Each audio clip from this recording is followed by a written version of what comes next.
Hello, everyone, and welcome to So Very Wrong About Games, a board gaming podcast about board games. I am your co-host, as ever, the Prophet of Rage, Mark Bickney, and with me, as always, as ever, is the hype machine, Michael Walker. How you doing, Walker? Living the daydream, Mark. Don't know what that means. So, this is a board gaming podcast about board games. We're going to talk about the games we played last week. We're going to talk about the news and why it doesn't matter. And then we are going to review our feature game this week, which is Darwin's Journey. So, Walker, what'd you play last week? Well, today, Mark, we played Lacrimosa.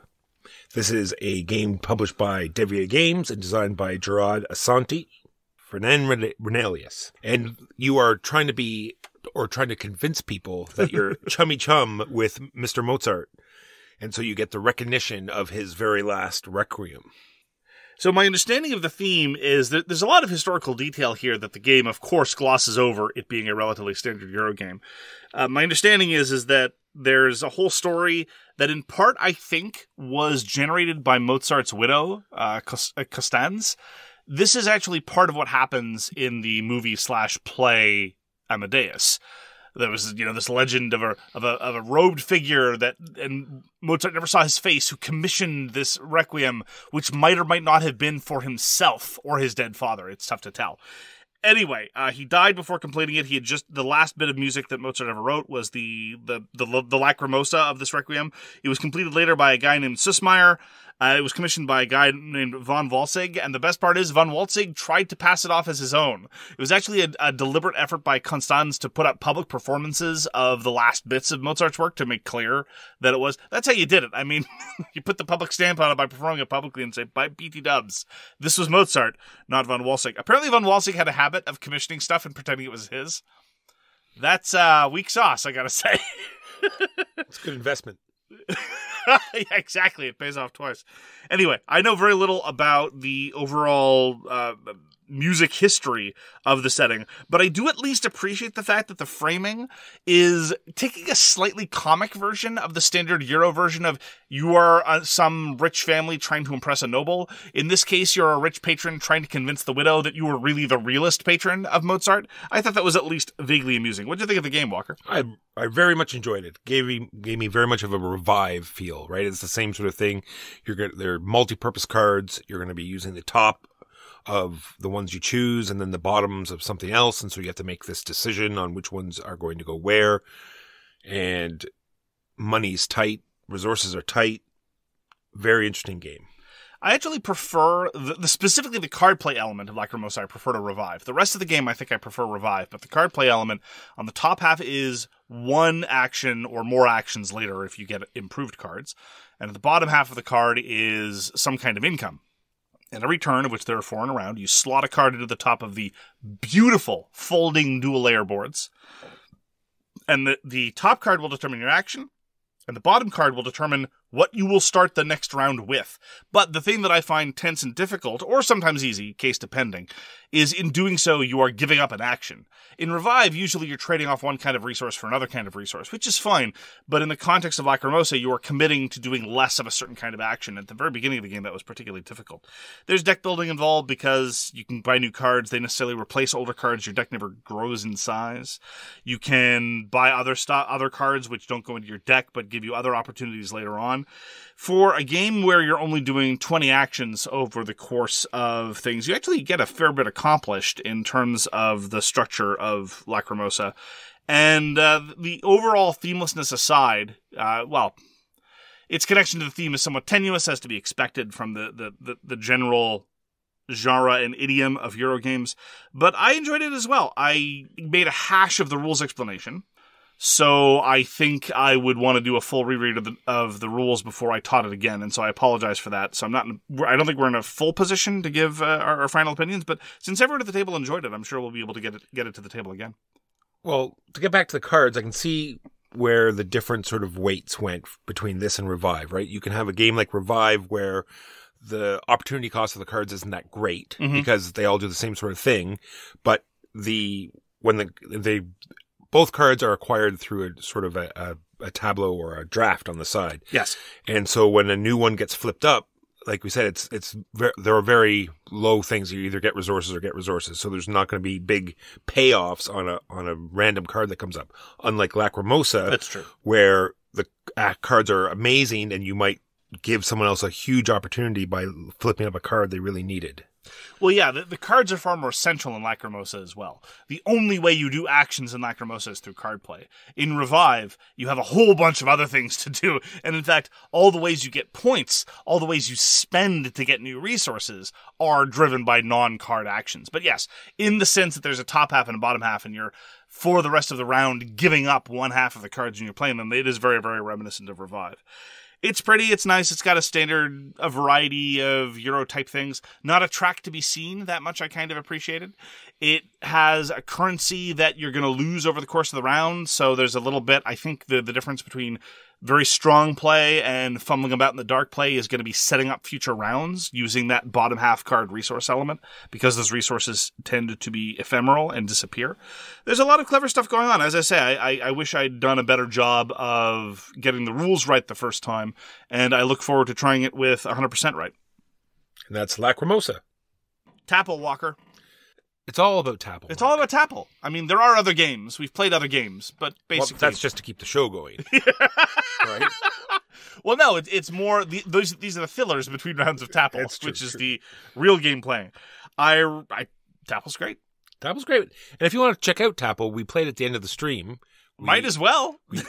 we streamed Force of Pangaia this week. I'll talk about that in a moment. But at the very end, we played a couple rounds of Tapple. So if you want to check out what it's all about. I thought it was Force of Pangaia. You were very... Force of Pangaia. That's exactly what I said. Oh, I'm very sorry. I must have misheard. What category did you have in Tapple this time, Walker? Oh, you expect me to remember? I think we had historical figures for one. Oh, cool. I'd be all over that. We had around like a table full of video gamers. Right? We had one of those video games and people were just drawing a blank. It was so funny. Yeah, it was rough. At one point, Louis was just fumbling, thinking of major media properties on the hope that there was some video game adaptation. Like at one point he said Jumanji and the table shrugged and said, well, there's probably like an NES game of Jumanji somewhere. I guess. Okay, fine. It was embarrassing for all of us. None of us could really think of anything. It was so weird. That's Tapple. Let's talk about Force of Pangaia. You might have heard me talk about it 4 seconds ago. So this is designed by Thomas Franken and published by Pangaia Games, Mark. I think this is their one and only game so far. So it was a Kickstarter. It fulfilled very recently, and it has sort of a Cascadia kind of feel.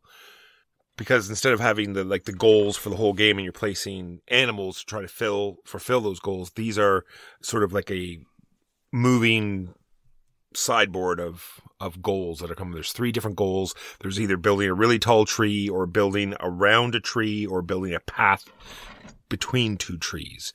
So we'll say, go to ice and water type terrains, and you get to count the trees, and they're allowed to be anyone's trees as long as your trees are at the beginning and at the end. I see. Is this tiling? No, the tiles are already all out at the beginning. You're placing trees mostly. You're placing the seeds, and then there's a growing phase, and all your seeds turn into trees, and you're moving a god around. There's these lakes positionally placed, and so you move your god around, and your god can also plant trees. Very interesting game. I like the fact that the god blocks other gods from going to that lake, so you can sort of sometimes protect, but then you have to pull your god back to score points. So it's very interesting trade-offs on your turn. So you're either going to, not use your god to do interesting stuff, so you can pull back and score one of the cards. I like the fact that you have one private card and the other 3 cards that are face up, anyone can score. So there's this tension as the board starts to fill up with trees and more routes become available. Who's going to score that first? Are you going to take a short route to try to get rid of that card so someone else doesn't build a long route? There's also knowing with 4 players that all the cards are in play. So that there's going to be one of each type of card. So you can start building, your a wind tree really high, hoping that the wind high tree card is going to come out soon. Stuff like that. Looking forward to going back to it. That is Force of Pangaia. Got to play more games of Wizards of the Grimoire, or as Walker calls it, Bookie Bookie Pew Pew. This is a review copy we got from the publishers, but we didn't play on that review copy. We actually played on a copy that a friend of ours got independently, purchased from the designer at a con, and he is a big, big fan, so we played a couple of games back to back. Now, Great fun, Wizards of the Grimoire. It is basically a challenge to build your own combo and effectively kill your opponent before their combo is able to kill you. I have 2 minor reservations. One of them is, in all the games of Wizards of the Grimoire that I've played, it has always been a difference of 1 turn. Now, the start player hasn't always won. The second player frequently wins. But it has never been, I've never seen any blowouts. Now, I don't demand that every game have blowouts. It's just sometimes I get a little bit concerned that games might be a little bit too balanced, as it were. The game is so short. And if you have cards that are a little unbalanced like that will push someone ahead, then it's going to be that sort of random of the draw. That's just happened to come up in that person's turn. They grab it and, it'll offset the balance. So but au contraire, this actually relates to the second problem, which is that in both games, the player that built the clever combo lost.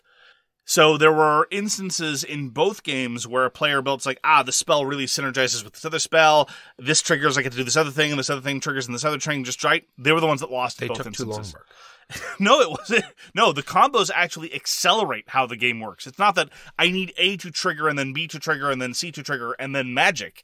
It's A facilitates B, which in turn facilitates A and C, and then C facilitates the rest, and then they all do damage. Took too long to get them all out. No, that's not. You're not listening. They lost, though. That's not. Right? So you're not listening. Walker, you're not listening. You're not listening. You weren't there and you're not listening. These are minor concerns, though, in the face of the fact that it is a very quick, very compelling game. Despite the fact that there are tons of different card effects, I will give credit, and this is going to contrast with another small card game that I'm going to talk about later. We've never had any serious rules questions about how the cards work, about how the timing works, about how various things trigger, and there's lots of new and interesting things to happen. Seldom is it the case that there are spells that do this, but I think it's just one in the deck where it's do this much damage, period. And that is what it does. There's a whole bunch of interesting effects. I just have some concerns about how deep the opportunity for skilled play is. That's all. I enjoy playing it. I don't feel like it's random. I'm not saying that it's a question of better spells come off the top. It's not that I can look at a tableau of 10 spells and think immediately, oh, well, that's the unbalanced one and that's the unbalanced one. It's just that based on the fact that, number one, the winner is always 1 turn ahead of the loser and no more. And number 2, in my recent playings, the combo that I looked at the table and said, oh, that's a very clever combo, turned out to lose. Despite that, I'm happy to keep playing. Wizards of the Grimoire, excellent 2-player game. Speaking of a card game, Mark, we got to play Sentinels of the Multiverse. This is designed by Christopher Badell, Paul Bender, and Adam Rebottaro. Rebottaro. I almost got a name right today, Mark. Almost. This is an older game, Mark, but we've played it lots. This is put out by Greater Than Games, and it's like an alternate universe of all sorts of superheroes, and it's play a card, use a power, draw a card, and you're done. We happen to get a very good combo against the certain villain that we have. It's one of these games that just shouldn't work because you have 30 or more different heroes, you have 15 or more different villains, and then you have 20 or more different environments, and you can just take all of these randomly, and somehow they all work together sometimes. And this time... Yeah, sometimes, yeah. And this time it worked to our definite benefit. Here's a question, though, Walker. You are an avowed enemy of deck milling. You have stated repeatedly that this is a mechanism whereby the goal of the game in either competitive or cooperative context is to just go through a stack and try to find the thing you're looking for. Well, if it's the only reason of the game. Oh my goodness. In this case, this was the only victory condition. Well, the villain that we had, Walker, okay. The villain that we had was misinformation. And misinformation is untargetable and undamageable until such time as 3 of the right cards come off her deck.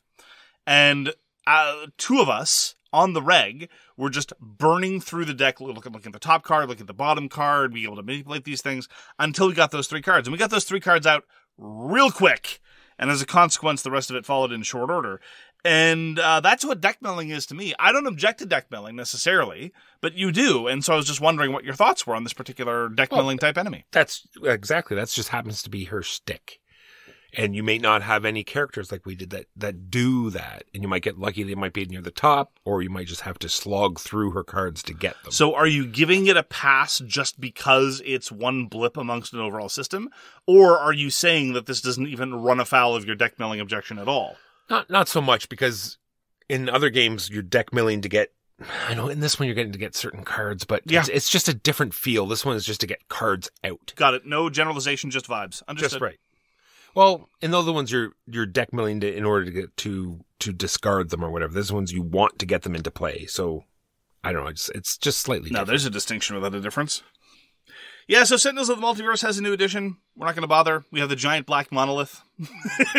Yeah, I don't think the gameplay changes enough to warrant getting the newer edition. Yes. If I had confidence that it were, say, substantially less wordy, then that may be one thing. A lot of people complain about the wordiness of various cards. I don't mind. I think it's all right. It's manageable, but it certainly is challenging to some players and some people regard. So again, the term fiddly is tossed around a lot. It means different things to different people. Some people regard Sentinels as very, very fiddly. From what I've seen of the new edition, although it might be less burdensome in terms of those things, it is nonetheless at its core Sentinels of the Multiverse, and so I'm not inclined to go out seeking the new edition. Because we played it so much, right? If someone else says, I want to get into Sentinels of the Multiverse, I would steer them more towards the newer one. Oh yeah, the one in print. Picking up an older one because of like what you said. Everything's more clear. Well, unless it were the case that on the secondary market they could get a large quantity of things at a reduced price. Like if somebody could get the all-in black monolith at a reasonable cost, then that would definitely be my recommendation. Anyway, it is a recurring favorite in our group. Huey just spontaneously declared, I'm feeling like something lighter and co-op-y. And so Sentinels of the Multiverse seemed like an obvious choice. Good time was had by all, even though, as Walker says, sometimes the specific combinations lead to a particularly easy time or a particularly hard time. Monolith ain't so light. Oh yeah, it's really hard. Not light co-op is a very heavy co-op. Oh my goodness. Played a bunch of games of So Clover. Now, let me tell you something, listeners. I don't want to make people too jealous. But there's a particular event locally whereby used games can be had at an absurd price. I'm probably going to go into more detail about it later. But So Clover, we were able to get a secondhand copy. Still with the cards in shrink, though. And this is the word game by François Romain and Repos. This is kind of, sort of, to my mind, a kind of a fellow traveler with just one, in that it is a co-op word connection game where everyone gets to give clues and everyone gets to interpret clues. This was a particularly frustrating match because we went from a very, very successful round of So Clover to a very frustrating one. Now, Walker, I gave a clue that was tentacly. Tentacly, which may be a neologism, but it's a word now. And I got to watch as in frustration as my colleagues, my partners, or at least they said they were my colleagues and partners, but clearly they were wolves in sheep's clothing, consistently took a card that had octopus on it and wouldn't put octopus next to tentacly. What was I supposed to do? I practically, what is more tentacly than an octopus? A squid? Squid was not on the same card. That would, if squid and octopus were on the same card. If there was some other, if squid had been there, sure. Dr. Octopus, maybe? I don't know, but he too is basically an octopus. Anyway. It's true. So frustrations aside, So Clover is a lot of fun. There's a certain physicality to it. Some people have problems remembering their orientation of cards because the way So Clover works is everyone gets a random orientation of cards, writes clues in order to connect the cards together, and then they're supposed to wipe them. Sometimes people have a great deal of difficulty remembering it, and that's fine. But fortunately, everyone possesses magical supercomputers with cameras in their pockets, and so the general recommendation is to take pictures. One person at the table did have this paralyzing moment of doubt where it's like, I can't remember where my cards were, and that's a bit of a problem. But I really enjoy So Clover. I probably prefer just one, but I'm very, very glad to have So Clover for the extra variety. So now I have new dry erase markers that can get completely dried out, and or new pieces of plastic that can become forever stained no matter how much I wipe them. That is So Clover by François Romain and Repos. I get to play Spots with some listeners on Board Game Arena. This is designed by Alex Hague and John Perry, Justin Vickers, put out by CMYK Games. We have a review copy sent to us by the publisher, although Board Game Arena obviously refuses steadfastly to bribe you. I know, I'm waiting for the check. I know. It's coming. They promised. That's not true. It's not true. It's funny, though. All right. So in this game, it's less funny if people think we're corrupt. You are trying to fulfill sort of recipes on dogs with dice. And not recipes. Come on. They're literally spots on come on. It's right there on the title. It's on the tin. Say this card needs a 2, a 3, and a 4. You might as well say, you put radishes and cucumbers on the dice. You need those. But the 2, the 3, and the 4 are in a much more adorable pupper. It's true. So you start with 3, and you can have up to 6, and you can have as many as 6 on the go, or you can fill some up and take a turn to score those so you don't lose those dice, because if you ever fill up your doghouse with 7 or more pips, then you lose all of the dice that you haven't locked in. And there's all sorts of different actions that become unavailable until they're all taken. Yeah, it's fundamentally about push your luck. Yeah. You can go for more dogs at once, and that kind of increases your flexibility, but the real power move is to fill up all your dogs at one time, and that allows you to effectively take a bonus turn, more or less, and that's very difficult with more dogs. Anyway, that balance I find consistently interesting. Yeah, it's a great game. Check it out. Board Game Arena. Spots. Played a quick card game of Hemloch Dark Promenade. This is a review copy sent by the designer. Sorry, so what was the name again? Hemloch Dark Promenade. Wow, okay. What? I have a better one later on, but okay. Better one. Oh, better name, yeah. Okay. It's a good one. Designed by John Clowdus at Smallbox Games. John Clowdus has a substantial audience, and Smallbox Games has a lot of output. John Clowdus has been previously covered on this podcast for one of his non-Smallbox games, namely Mezzo, which was the Mesoamerican Troops on a Map game of weirdness that was quite interesting, if a little overlong. So his primary modus operandi is indeed small box games, a single deck of cards that comes in a tuck box. And his most famous offering in that context is probably Omen Reign of War, which has now been in a whole bunch of editions that have kind of become expanded and it's no longer now a single box of cards. I played Omen Reign of War, very interesting game, and very much in a similar vein as Hemloch Dark Promenade, in that it's a lot about overpowered special powers and deploying a lot of cards that seem like they're over the top, but your opponent has access to the same cards, so you don't really know what's going on. That having been said, it's significantly more small and constrained than Omen Reign of War. You have basically a 3x3 grid of territories that you're fighting over. One player gets to play cards of the columns, and one player gets to play cards of the rows, so there's a little bit of asymmetry there, interacting with the different setup of the terrains. And as you win terrains, they give you special powers to activate on your turn. But by and large, by the end of the game, most people will have access to most of them. But knowing when to use them and how to use them is actually quite difficult. I found it very, very tricky to use them to best effect. And as you play characters to influence the various things, they trigger a whole bunch of weird and wild special powers and stealing a whole bunch of things, which is very, very par for the course for a two-player tug-of-war card game, which is what Hemloch Dark Promenade is. There's not a tug of war in the sense of the things you're fighting over directly, but a lot of resources and a lot of items are just stolen back and forth, and you can't expect to hold on to anything for too long.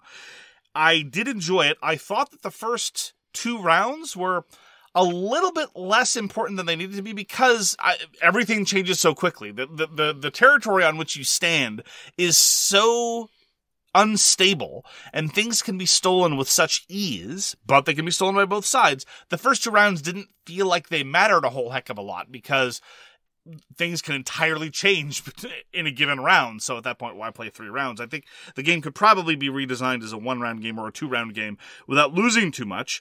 And on top of that, there were a couple cards where the text effects didn't make a whole lot of sense. There were some disagreements between myself and Dr. Contra about how to interpret a variety of cards. Again, contrasting that with Bookie Pew Pew. And unfortunately, there's no FAQ or there's no I wasn't able to find any additional rules relevant, so we actually had to resort at one point to the fabled Games Workshop rolling off. It's just the case that we both had different interpretations of the card. Both of them were plausible, and so that's what happens. So there have been a number of games bearing the title Hemloch for John Clowdus and Small Box Games, starting with the original Hemloch in 2011. But this is the Hemloch Dark Promenade from 2017. My previous experience with Small Box Games is that I had heard that one of the pod boys was very, very disappointed that there was a run of print and play only versions of small box games, and he was a huge, huge fan. And so out of an uncharacteristic act of kindness, I actually printed them out for him because he didn't have a printer, and then sent him printed out versions of these games. And his thanks was to basically comment on how I had cut the cards out unevenly. So he's dead to me. That is Hemloch Dark Promenade, a very clever, quick card game by John Clowdus, Small Box Games. Lastly from me, I've played a bunch more of Hanamikoji.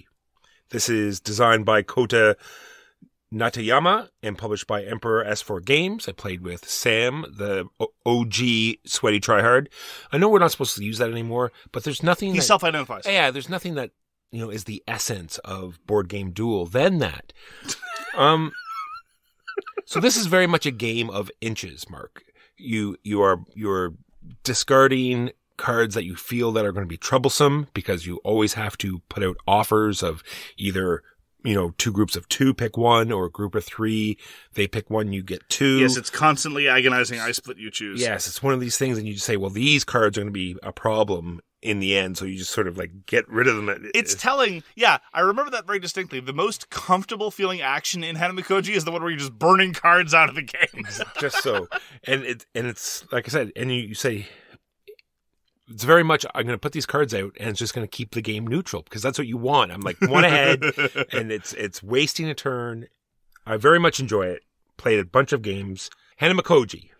Played a game of Vengeance, Roll, and Fight. This is the real-time dice rolling game by Gordon Kalea, Norley Lubbers, and David Turtze, published by Mighty Boards. This is probably my favorite quick real-time game. And it is also my favorite roll and write. Especially because it doesn't feel like a roll and write.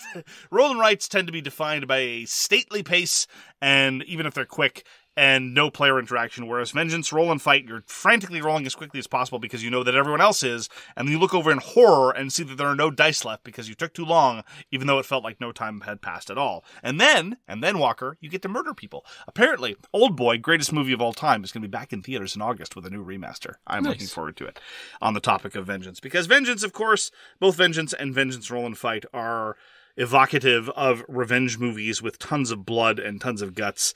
This is, although nothing is graphic or explicit, the theming is very, very much adult in terms of what's going on and what you're doing. Speaking of graphic revenge movies, a Swedish gold miner gets his gold taken by Sisu. Yeah, can't wait. Looks fantastic. I am familiar with the Sisu already. Do you know why, Walker? Because you watched it. No, because of Combat Commander, the game you keep making fun of because you hadn't heard of it before. The Sisu are featured prominently in several scenarios. Gotcha. Very much looking forward to it. Very much a Vengeance, sort of one man. Yes, just goes through the entire. Well, one person. A lot of good. The good later Vengeance style movies have indeed had female protagonists, which is great. And of course, there are lots of female protagonists in Vengeance, Roll, and Fight. There is, of course, the constant reminder, which is a sad truth about the world, but we have to adapt. Some people just do not like real-time games. They find that kind of stress, that kind of tension, unpleasant. Which is an interesting counterpoint to Hanamikoji, right? One of the reasons why I enjoyed Hanamikoji, but it's not the kind of thing that I'm going to keep going back to, because that kind of I split you choose I find extraordinarily tense. That sacrifice of control, knowing that the cards in my hand aren't cards that I get to play, but rather cards I just get to offer and hope my opponent makes a mistake, or at least a mistake by my reckoning, is the kind of tension that it's not that I object to it strongly, it's just not my preferred version. Real-time games, though, that's the kind of tension I like. Especially since I'm of the opinion that misplays are interesting and you should play faster, which I should point out, this has been invoked a number of times on the Guild. This is not a quote that I coined. This is from my friend Woogie, so we believe in attribution here at So Very Wrong About Games.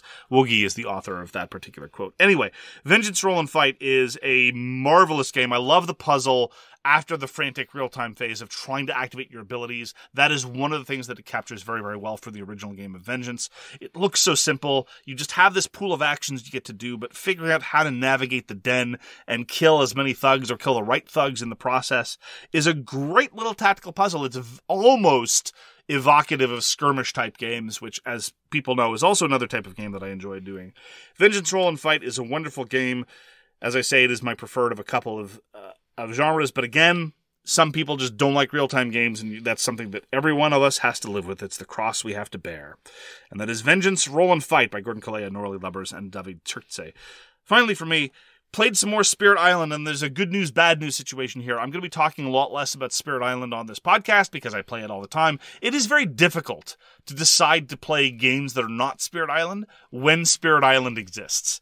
But the good news is that I'll be talking a lot more about Spirit Island overall because of a new show that we've got for Patreon subscribers called Sizzler, which is exclusively devoted to Spirit Island. So if you're at all interested, go check that out on your custom feeds. Anyway, more Spirit Island to be heard about elsewhere. And those are the games we played this week. Now, On to the news and why it doesn't matter. Mark, that was a very interesting name of a game. The bit of news I have is just a name because I find these names very interesting. How about this?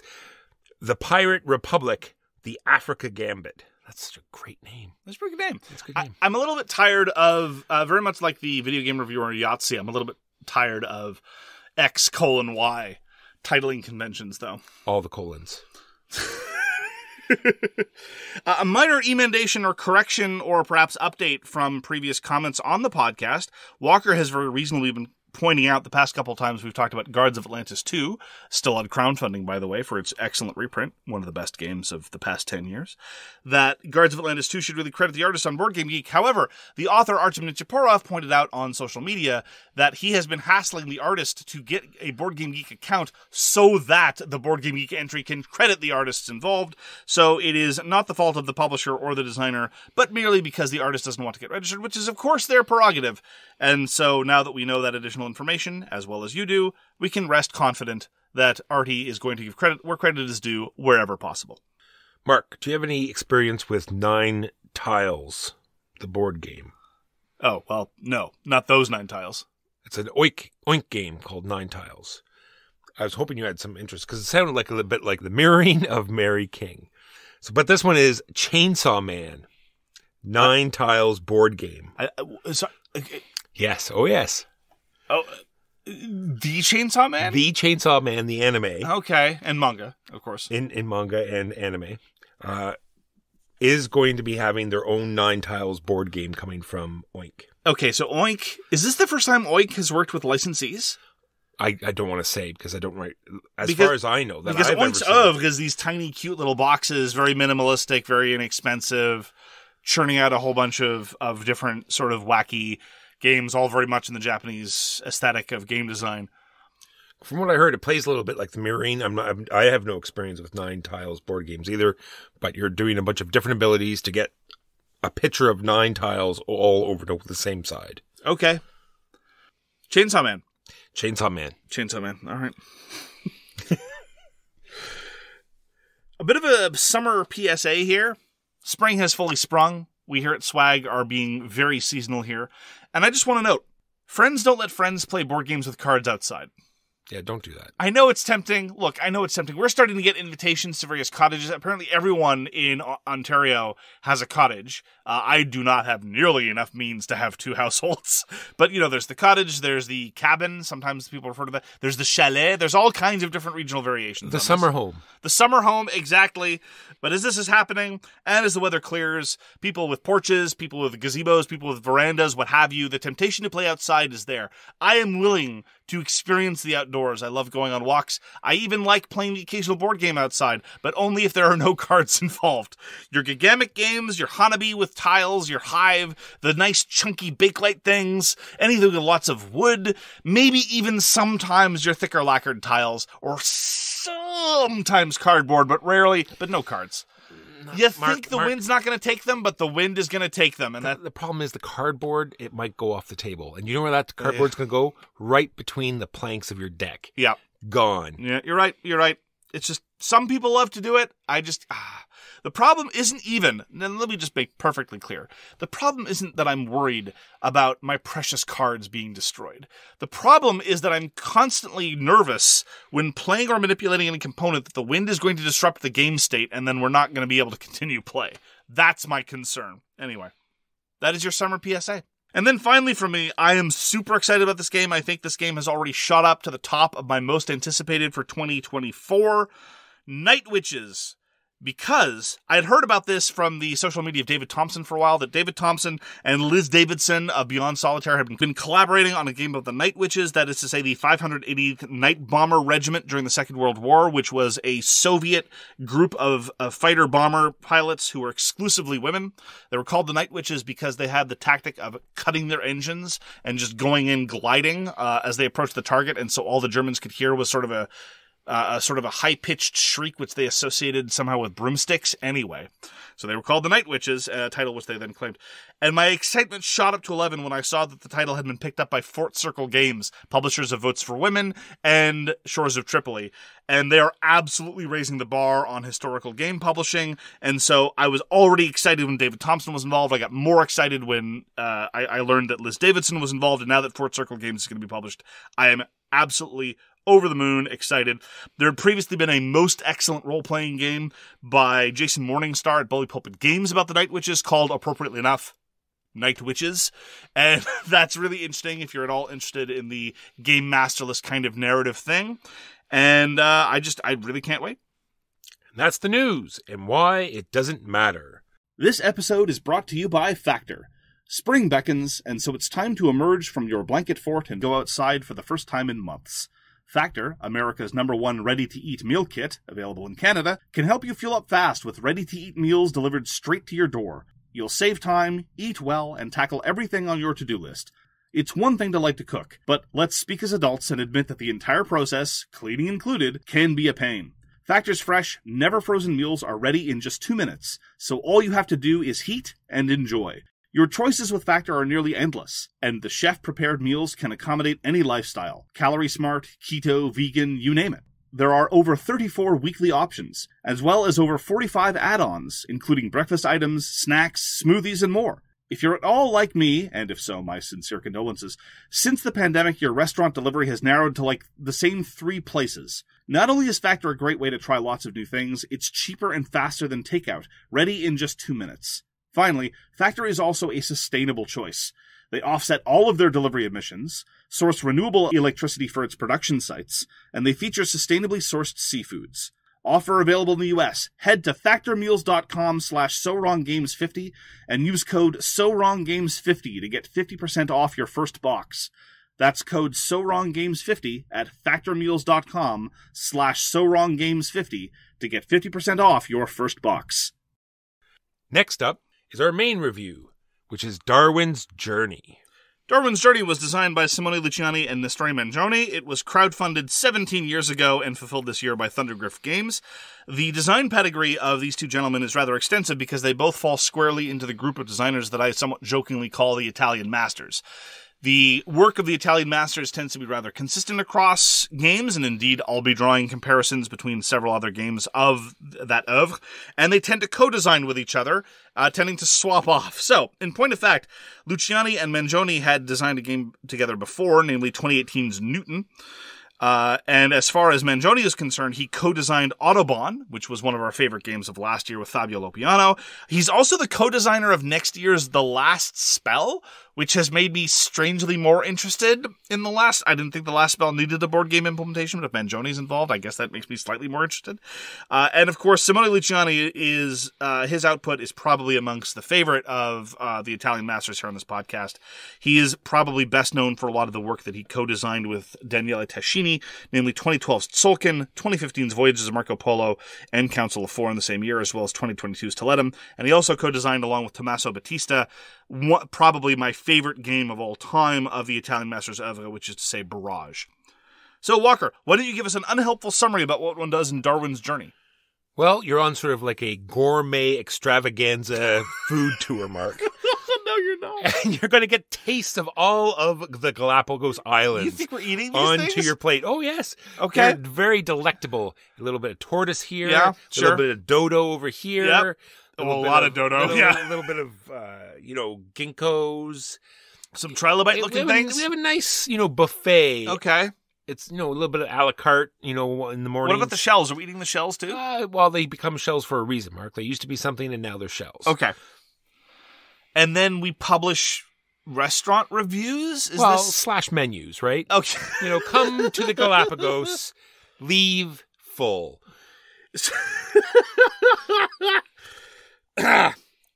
So, Darwin's Journey. So what Darwin's Journey is a worker placement. I just can't. Well, no, thematically, before we get to the mechanism, just thematically, this is a classic Euro style. Well, there was this famous historical figure who did things. You will be following along with him. You're not doing the things he's doing. You're just kind of trailing behind and picking up his sloppy seconds. while doing boat racing. Kind of. So yes, like I said, it's a worker placement. You have fancy workers that have to go to the fancy places. It's all very fancy. You don't even know. And there's one mini game. I don't want to say they're all mini games, but it's very straightforward actions. Yes. You're either moving your explorer or adventurer, or you're moving your boat. And then all sorts of different combos and other things arise. So, yeah, so there are these fundamental actions that the game starts with. And in Darwin's journey over the course of things, new actions start getting opened up at a somewhat haphazard rate. It depends a little bit on the table's mood. It depends a little bit on the specific table setup. And these actions are all various permutations of the basic things that you're going to be doing. Now, notionally, the thematic hook and where a lot of your points probably will come from in a successful game, I say probably, relate to collecting specimens and then publishing papers about those specimens, or, delivering them to museums. I naturally reparse it as a sort of more academic bent, but of course in the 19th century it was less about publishing academic papers and more about delivering them to museums, so fine. And the ones that you collect during a turn should reflect what the goal of that turn is. There's goals every turn, and you can sort of manipulate your round to sort of achieve that while doing your specimen collecting. I have a question for you, Walker. Do you think I should be coy, or do you think I should lay all my cards out on the table? Put them all out, Mark. Okay, so this is a game that I thoroughly enjoy, but it's very similar to Barrage and not nearly as good, as far as I'm concerned. So, let's talk about that. So those round goals that you have, many a Euro game, I think, from Terra Mystica on down, have goals that say, well, every time this round Lacrimosa did the same thing. Every time this round you do this particular kind of thing, you'll get a bonus. Or at the end of this round, for every X you have, you'll get some number of points, right? And the way that Darwin's Journey does that is more or less identical to the way that it's done in Barrage. The salient difference is, and I realize this may not be where you wanted to go immediately, but it's where we're headed, is the boat. Yes, I think it's this one aspect of the game, yes. Yes. So when it comes to, well, you identified it yourself. There are more or less, I would say 3-ish fundamental kinds of actions in terms of aggressively pursuing your own success. And then there are some other things that I think you correctly identified as almost mini-games. Make no mistake, I really like those mini-games, and I think they hang together with the rest of the design really well, and we'll get to them in turn.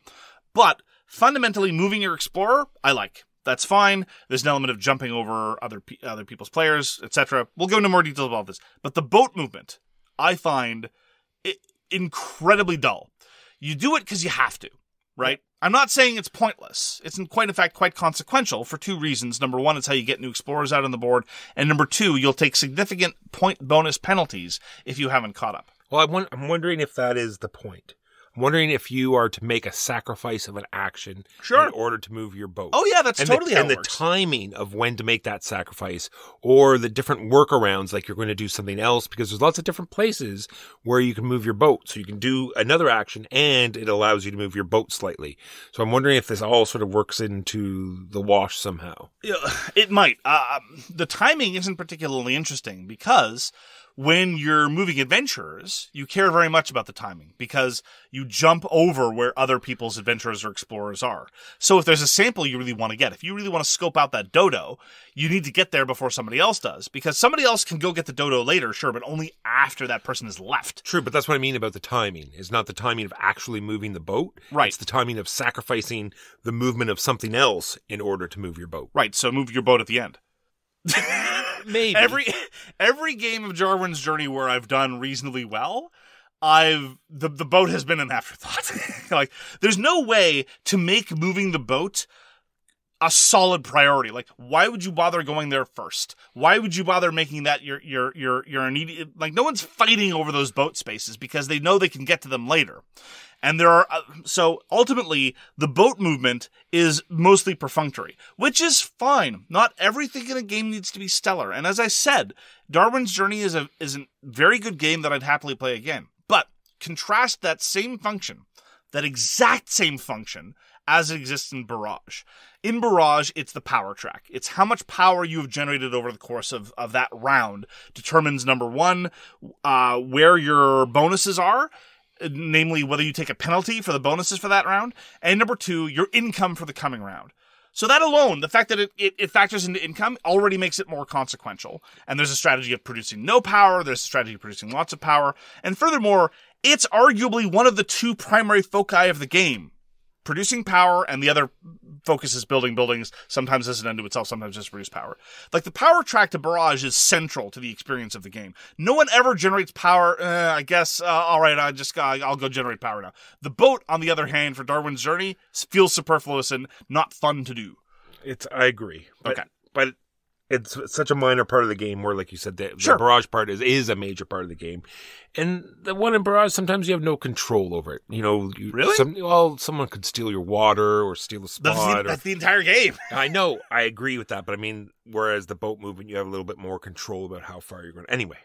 Right. It's I won't go too much into it. It's a central action of the game. It's a central part of getting enough central part of the end game's scoring, if you care about those, end of round scoring, if you care about those bonuses in Darwin's Journey, and it just feels so unsatisfying.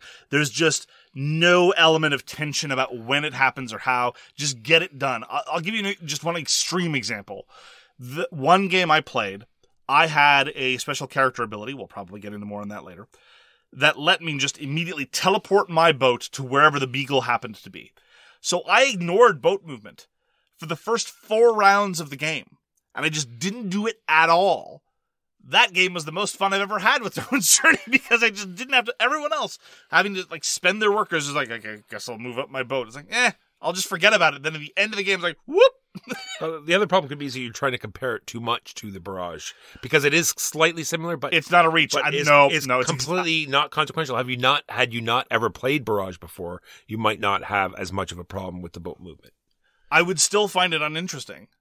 But the problem is that I've seen it been done. That same idea, that same notion of a competitive track that will determine what penalties you have and that you have to bother climbing up. As I say, this isn't a glaring problem. It's just a glaring deficiency when compared to a superior version. And so given the existence of Barrage, you said yourself last week that you were trying to become more critical. And from my perspective, in a universe where Barrage exists, I don't see a compelling reason to play Darwin's Journey. So let's get on that one part. Wow, that's such a minor part of the game. That is an example. All right. In Barrage, there's sometimes where you hold on. One of the first things you pointed out about scoring in the context of Darwin's Journey was the end round bonuses, and they do tend to be rather consequential. And so you can't go back and forth and say that it's consequential with respect to that element, and then it's inconsequential because it's driven by the boat. Oh, it's one of the same. It's the same level of consequence. The penalties aren't that huge. The penalties are big and get bigger as the game goes on. Well, move your boat then. And here we are. And here we are. Back to the boat. I'm saying but in Barrage, I find there's a lot of times where you just have nothing to do. Really? And I never had that problem in Darwin's. Anyway, let's not. Fair enough. I mean, Barrage. Well, Barrage is tighter, right? It more focuses on that track, which I guess is both. I'll concede that it's kind of a double-edged sword. If you get outmaneuvered, then you're kind of in trouble. There is more player interaction. There's more competition over scarce resources in Barrage than there is in Darwin's Journey, and that is purely a matter of taste. I like my worker placement games a little tighter, a little bit more cutthroat. So this might be another version of the perpetual Agricola versus Caverna debate about how tight you want these things to be. Fair enough. Because also in Darwin's Journey, you never locked out of the basic worker spots. There's all sorts of rules. I don't want to say rules because it makes it sound complicated, but there's not. Every one of the major actions has a large spot where any number of people can do, and then the actions get progressively better, but only one person can take those progressively better actions. Yes. And then they're all color coded, and all your workers have certain seals. So there's this very interesting aspect of building up your workers to have different skills, and you can start doing the more advanced actions. And you also have crew cards that you have to fulfill, and they give you bonus actions as well. I'm not a huge fan in the early parts of Darwin's Journey, especially rounds 1 and 2, of how expensive it is to go to the same action that somebody else has already taken. So you start the game with 4 money, and that more or less puts certain kinds of actions out of economical reach. You can do it, and I'm talking about unlocking the new spaces. These are the lens actions. But number one, there might not be any actions that you can afford, and generally speaking, if you can't afford any of them, it will cost all your money. Sometimes that might be a clever move, but that's far too bold for a conservative penny pincher like me.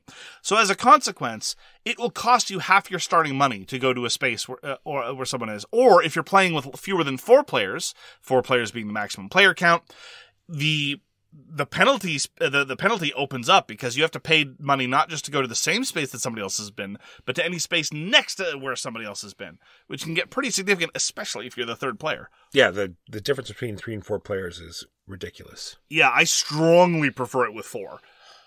The third player basically is in a position where I feel like the third player's options are considerably constrained in a 3-player game when compared to a 4-player game where you can go to there's much better options available for the 4th player there. And there are some actions that don't give you any direct benefit, but will get you some money back, like getting more objectives, or you got to get those objectives, yeah. Or changing the turn order, because like we just talked about, the turn order is very consequential. Yes. And in some worker placement games, that's all you're doing. You spend one of your workers, and all it does is change the turn order. In this one, at least you get a kickback of some money. It's not uncommon for there to be an additional Benny there, yeah. And yeah, the $2 are nice. But this frequently comes up. It's like, you're the third player, and the third player looks there and says, there's nowhere I can go without spending a whole bunch of money. It's like, well, you can fix the turn order. It's like, great. Then that's basically saying that the third player gets 1 fewer action in the first round of the game, which ain't hot. Not at all. So let's go back to the worker upgrading, because this is kind of neat. Yeah, because on top of that, as you advance, it's very much like a Great Western Trail. You are unlocking, there's also a bar of extra actions in all the basic actions. As you go up, you're going to get even more stuff you get to do, and victory points, much like Great Western Trail. Yeah, there's 2 areas of great scarcity in Darwin's Journey. One of them is the samples. You got to get those samples, and it can be very, very difficult to get a sample that somebody else has before they're able to profit from it. And then there are the seals. There are seals that come in different colors. You might think, there's this tableau of 12 different seals at the top of every round. There's going to be enough for everybody. No. There's not going to be enough of the color that you want. Almost guaranteed, and so you have to snatch those up. And upgrading workers is no joke, because not only does it give the workers eventually more power in doing their actions, but it lets them go to spaces that other people can't.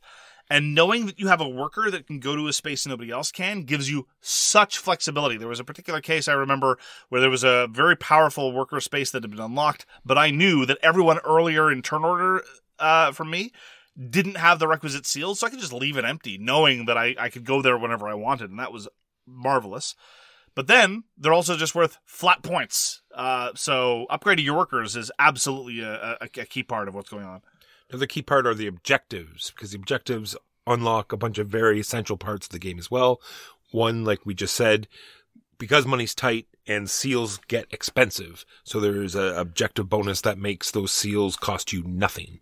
And there's also one that takes away the penalty of placing workers, which halves the penalty, which is also very important as well. So the initial draft of those objectives at the beginning of the game is very consequential, and being able to get to those early as soon as they come out at the beginning of the turn and knowing which ones you can do, also very important. Because you're doing it to get new special powers and or just other abilities over the course of the game, I find that aspect of Darwin's Journey much more refreshing than the standard form of recipe fulfillment. Yeah, some of them you might do just for flat points, sure. But they don't even feel like recipe fulfillment because they key off of a whole bunch of different things. Like this one wants you to have 2 birds and a couple lenses. This one wants you to have exhausted a stack of letters and some other weird thing. So they're all over the map. And none of them cost. They just have that much stuff. Precisely. You don't pay anything for it. And it's the significant opportunity cost for pursuing the objective is usually just placing the worker and wasting the time to do that because your worker placement actions feel so essential. I actually really like the objective system. There's also this idea that if you pick up a third objective before you've accomplished any of the 2, what you do is you slot in an objective somewhere and you don't get the benefit yet, and you can still complete that objective. You just can't claim a different Benny when you achieve it. So there's this interesting opportunity cost that feels significant but not overpowering. Everything about the objectives I quite enjoy in Darwin's Journey. Just going to talk a little bit more about, because we've talked about delivering this, like collecting and delivering the specimens, and it is, I would say, the most complicated part of the game because the game's fairly simple. It's a whole bunch of really simple things. Yes. So this one, and the timing is very important in this particular action because you have to collect the specimen and then you have to be the first to the museum to sort of write a paper about it. So getting it and seeing who else has those and making sure, because the timing is very essential, because you can do 2 at a time, but you might have to go early because someone has collected the same specimen and you don't want to risk them getting there first, because at the beginning of the game, it's a huge source of income, and late game, it's a huge source of points. And it's sort of this like grid of things. That's one part that I find a little bit unsatisfying visually. This is a minor nitpick. I don't like it when a significant aspect of victory of a game is represented very, very small on the game board. And indeed, when you publish papers, you acquire these books. There's a book track. And that can be worth massive amount of points at endgame scoring. It might even be the single largest contributor to your victory. And that's fine. And you can indeed, it's thematically appropriate. It's keyed into this idea of going around and collecting samples and then bringing them to museums. That's all cool. The problem is it's very, very small and it's kind of tucked away in the middle of the board. And I prefer it when things like that are given visual pride of place. As I say, very minor objection. And then let's talk about the one, I only think there's one mini game, and that's the correspondence. Sure. You take this action and you pull some envelopes off your board. As you empty them, you're going to get a benefit, and you put them on these random bonuses that you're going to get at the end of Famous Europeans, no doubt. At the end of each round.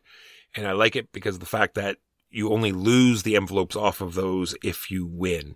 So if you just sort of stay in second place the whole time, you're constantly getting benefits, and you don't have to go back to that action ever again.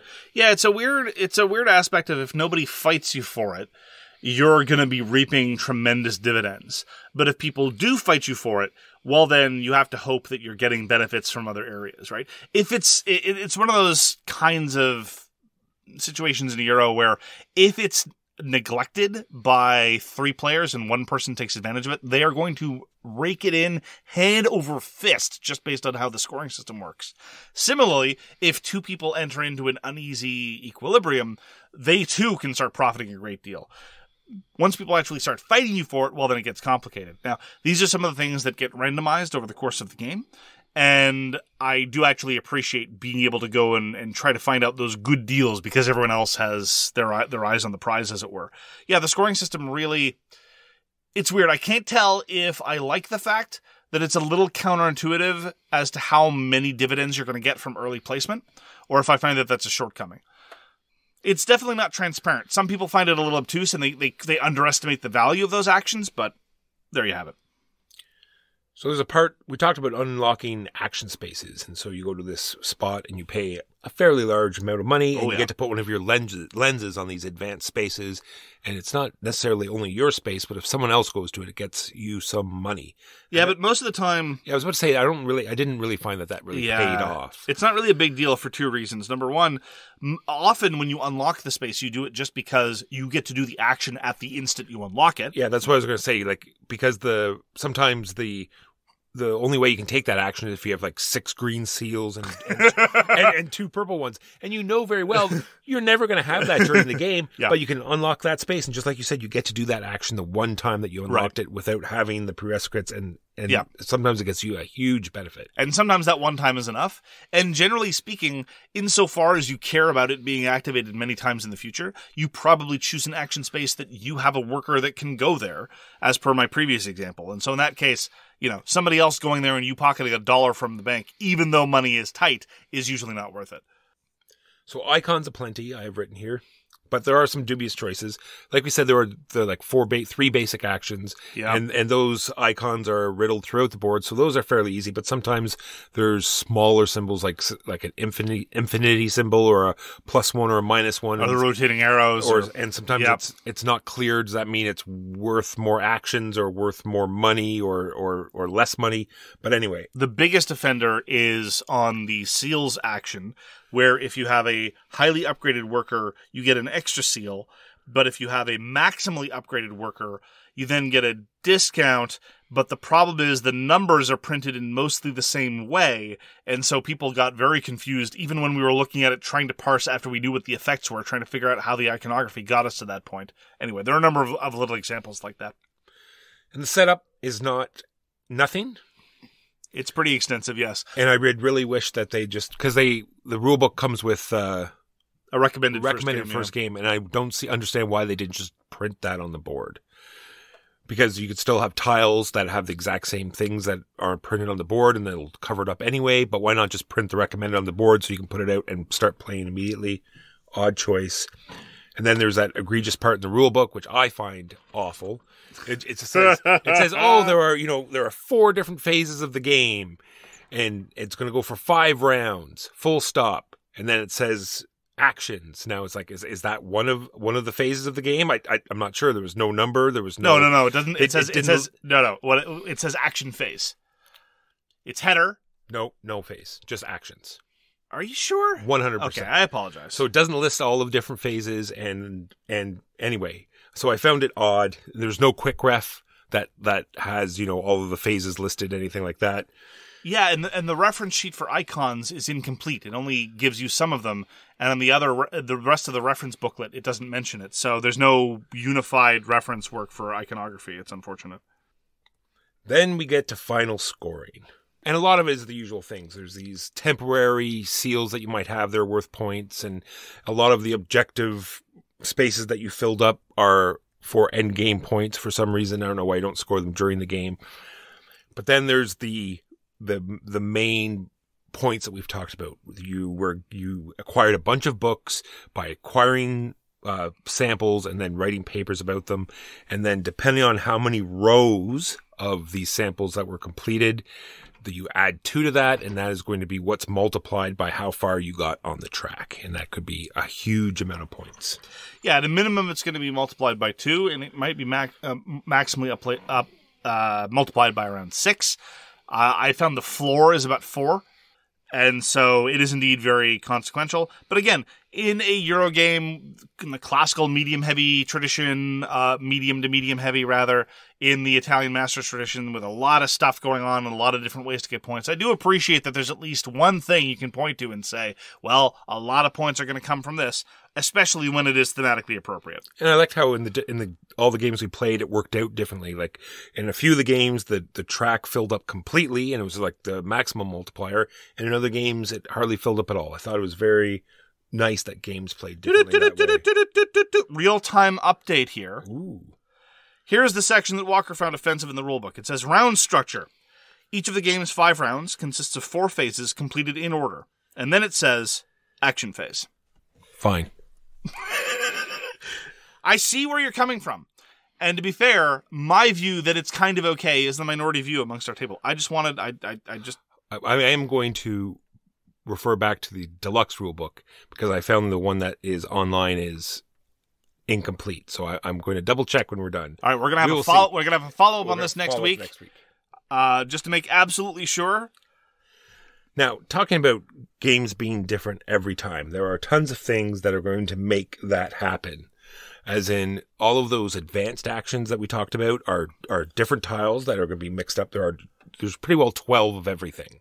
Yes. Some are different, but relatively there are 12, and you're only taking about 6. So there's the action tiles, there's the correspondence tiles, the ones that we talked about where you're putting envelopes.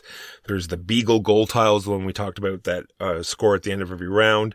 The crew cards that we talked about, where if you get certain workers with the right combination of seals, they give you bonus things. They're going to be different every time. And then just the random things like every other game, they're going to come from piles in a different order. Like the objectives that we've talked about, the specimens that you have to collect, populate the map differently. And like Mark said, the wax seals, there's never enough.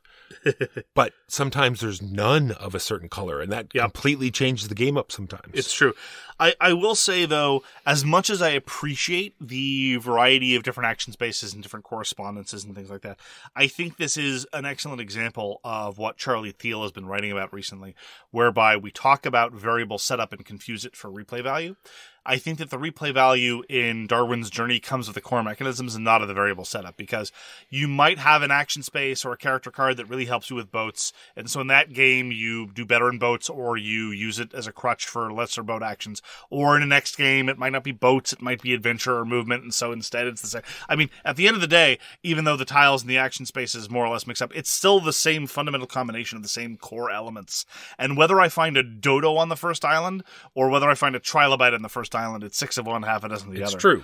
But that's what I'm saying. Those are mini parts. But I'm saying I think the reason why sometimes the specimen thing filled up and sometimes it didn't was because of the different advanced actions there were. Maybe. More okay, that's fair. That's fair. That could be fair. Reasonable. And then at least the deluxe version, I'm not sure what the retail version comes with. There's a bunch of mini expansions as well. So the first game we played, they recommend you play with the pets. Yes. And they give you some extra income on the first turn. And just a one-time Benny. And a one-time Benny as well. And then there's admirable for a first play. And then there's a pirate of course there's expansion that has another boat. There's a great ship expansion that gives you player powers, which I found is interesting.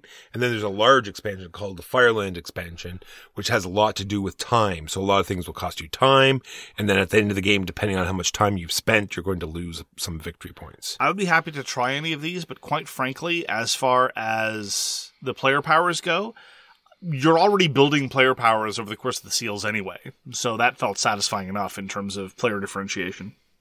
I didn't read through many of them. I'm interested to see what advantages they give you. And this being said, I will play Darwin's Journey anytime. I really feel it's the whole package. The theme, the artwork, the components, I think everything is pretty well top notch. It flows fairly well. The fact that it's, like we said, the actions are fairly basic. There's on certain turns, sometimes there's a bit of a combo, but it's definitely not like a Praga combo fest. Absolutely. Right? And so it's fairly minimal. And I think it moves fairly quickly. The last game we played, I think, moved very quickly. Everything is fairly clear. And I think we had Chip the Third playing, and he's usually not very comfortable with heavier games. And I think he caught on very quickly. And so I think this is a game that almost anyone could play. I agree with you that Darwin's Journey has slightly more approachability than a lot of the other games of the Italian masters. So even just the works of Mangione and Luciani previously, compared this to Newton, I would have a much easier time introducing people to Darwin's Journey than I would to Newton, I think, based on my recollection of having played Newton a couple of times. And that is absolutely an advantage. And I think that you're right that it is much less cutthroat than a game of Barrage. As it is, I think this is a solid above average entry in the field of the Italian masters, and I would happily play it. But where Barrage is available, I will prefer Barrage, and I do get it satisfies more of my desire for worker placement to be slightly more cutthroat. It satisfies my desire of focus, of the track being meaningful, of never having to take an action just 'cause. And sometimes I feel like I'm just, for lack of a better term, treading water. See what I did there? Water boats. Boats are in water, Walker. Yeah. And it's the boats that I find a little boring. And the barrage stops the boats, Mark, because it stops the water. It's all about water. It's water all the way down. It comes all the way back. With that bit of excellent wordplay, we thank you very much for joining us for this episode of So Very Wrong About Games. You can find all our information at SoWrongGames.com, including at SoWrongGames.com/contact, where you can get in touch with us via any number of media. We read everything you send us, and we'll get back to you if we can. Thanks again for having decided to spend some time with us, and we hope to see you again soon. Please do take care. Peace! You've been listening to So Very Wrong About Games, produced by Michael Walker and edited by Mark Bigney. Special thanks goes to What Does It Eat for generously allowing us to use their most excellent song, FOS, as our theme.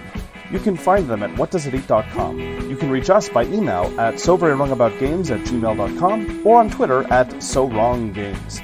Thanks very much, see you next time, and always, try to be right, but remember you are so very wrong.